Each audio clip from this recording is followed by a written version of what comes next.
அன்பு உள்ளங்கள் அனைவருக்கும் வணக்கம். வாழ்க வளமுடன். வீனஸ் வாஸ்து திருநெல்வேலி மாவட்டம் அம்பாசமுத்திரத்திலிருந்து மீண்டும் உங்கள் வீனஸ் எம் இசக்கிவேலு. ஓம் சரவணபவ. எல்லா புகழும் இயற்கைக்கு. வீனஸ் வாஸ்து பார்க்குறீங்கன்னா இன்றைய வீடியோ பதிவு என்னன்னு பார்த்தீங்கன்னா, தெற்கு பார்த்த மனையில் தெற்கு பார்த்த மனைன்னு வச்சுக்கலாம், இல்லை மனையின் தெற்கு திசையில்னு வச்சுக்கலாம், பள்ளங்கள் வரலாமா அப்படிங்கிறத இன்றைய வீடியோ பதிவு. அதை பார்க்குறதுக்கு முன்னால் ஒரு சின்ன விஷயந்தான். எல்லாருமே ஏழைகளாகவும் பிறக்க போகிறதில்ல, ஏழைகளாக பிறந்தாலும் ஏழைகளாகவே சாவ போகிறதில்ல. பணக்காரங்களாக இருக்கிறீங்க அப்படின்னா அது நிரந்தரமாக இருக்குமா அப்படின்னா இல்லை. அப்போ எதுவுமே நிரந்தரம் இல்லை அப்படிங்கிற ஒரு விஷயத்தை நீங்கள் முன்னெடுத்து சென்றால் மட்டும்தான் எதுவுமே உங்களுக்கு பாதிப்பு இல்லாமல் உங்களை நகர்த்தும். எதுவும் நிரந்தரம் இல்லை. ஒரு புன்னகையாக இருந்தாலும் சரி நிரந்தரம் கிடையாது. ஒரு துக்கமாக இருந்தாலும் சரி அதுவும் நிரந்தரம் கிடையாது. அதனால் நல்ல விஷயத்தை நோக்கி நகர்வோம்.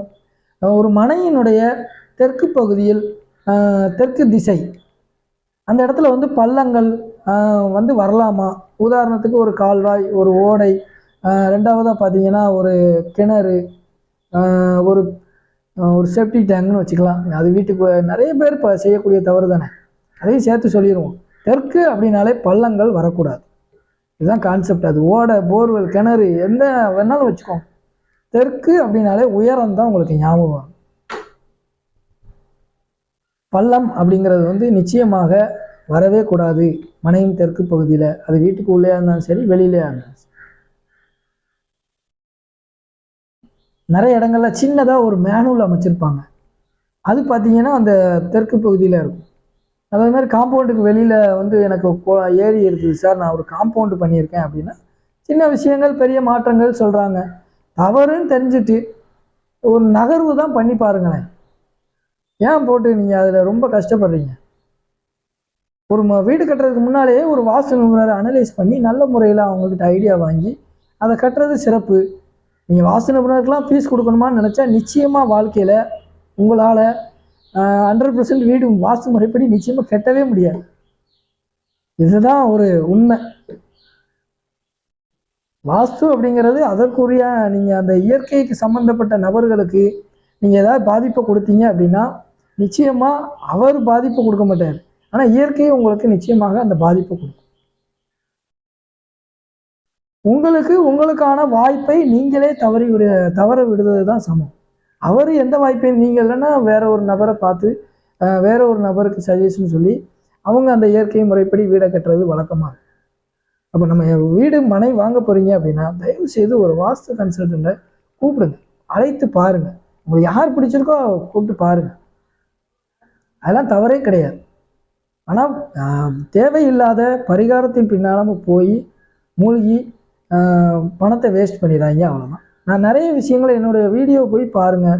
தயவு செய்து உங்களுக்கு ஏதாவது டவுட் இருந்ததுன்னா நீங்கள் கமெண்ட் பண்ணுங்கள். நான் வரும் நாட்களில் வீடியோ மூலமாகவே சொல்கிறேன்.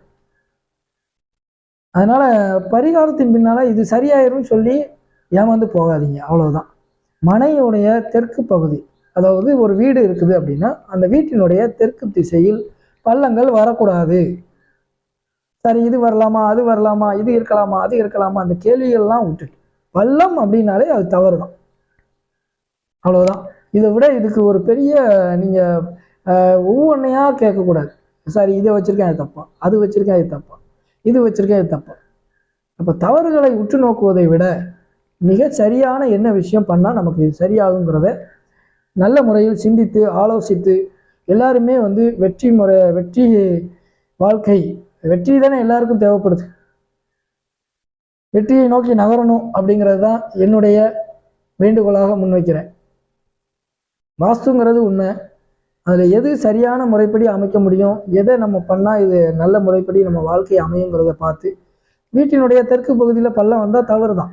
இன்று இந்த அரிய தகவலை உங்களுக்கு வழங்க எனக்கு வாய்ப்பளித்த எல்லாம் வல்ல இயற்கைக்கும் நன்றியை தெரிவித்துக் கொள்கிறேன். மீண்டும் ஒரு நல்ல இயற்கை வாஸ்து தகவலோடு உங்களை சந்திக்கிறேன். வாழ்க வளமுடன். நன்றி, வணக்கம்.